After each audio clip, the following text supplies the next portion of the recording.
સુરત શહેરના સલાબતપુરા વિસ્તારમાં અનવરનગર આંજનામાં પરિવાર સાથે રહેતા અને સ્થાનિક યુટ્યુબ ચેનલમાં કામ કરતા યુવાન પત્રકાર જુબેરની ટેક્સટાઇલ માર્કેટ આંજના પાસે પાછળના ભાગે કેટલાક યુવાનો દ્વારા રાતના 10 વાગ્યાની આસપાસ તીક્ષ્ણ હથિયાર વડે ઉપરા છાપરી ઘા મારીને ઘાતકી હત્યા કરી નાખી.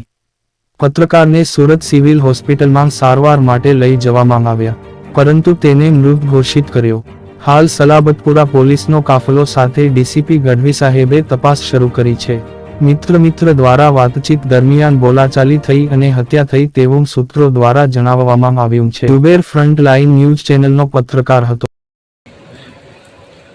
અત્રે સલાબતપુરા પોલીસ સ્ટેશન વિસ્તારમાં જે એચટીસી બિલ્ડિંગ છે એની પાછળના ભાગમાં એક જગ્યા છે સીતારામ ટી સ્ટોર છે. સીતારામ ટી સ્ટોરની ઉપર એક વ્યક્તિ જેનું નામ સુરેશ છે એની હત્યા થઈ ગઈ. એ હત્યાનું છોકરાને તરત જ એને મેડિકલ ટ્રીટમેન્ટ માટે લઈ જવામાં આવેલ હતો, પરંતુ આજે ડૉક્ટર સાહેબ એને મૃત જાહેર કરેલ છે. આ જુબેરને કોઈ તીક્ષ્ણ હત્યાના ઘા વડે હત્યા કરેલી હોય એ અત્યારે પ્રાથમિક દ્રષ્ટિએ જણાય છે. પોલીસ જે ભોગ છે મરણ એની વિગતવારની તપાસ કરી રહી છે. સાથે સાથે એના સંભવિત જે પણ આરોપી હોઈ શકે એની પણ તપાસ કરી રહી છે. અમે અત્યારે સ્થળની વિઝિટ પણ કરી છે અને જે પણ ડિટેલ મળશે એ મુજબ આગળની કાર્યવાહી. પ્રાથમિક તપાસમાં કઈ આપસી રંજીશ હતી?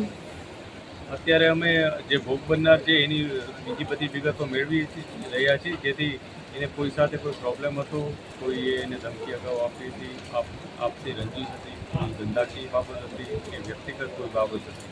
આ બધા બાબત હવે જ અમને ખ્યાલ આવશે, પરંતુ અમે જે શકમંદો છે એને તપાસી રહ્યા છીએ અને એમાંથી જલ્દી આરોપી પકડાય એ મુજબના પ્રયાસ છે. હાલમાં કોઈ અટકાયત થઈ છે? અત્યારે હજી સુધી કોઈ અટકાયત થઈ નથી. અમે શકમંદોને તપાસી રહ્યા છીએ. જે પણ સામે બ્યુરો રિપોર્ટ પ્રસારવાણી ન્યૂઝ સુરત.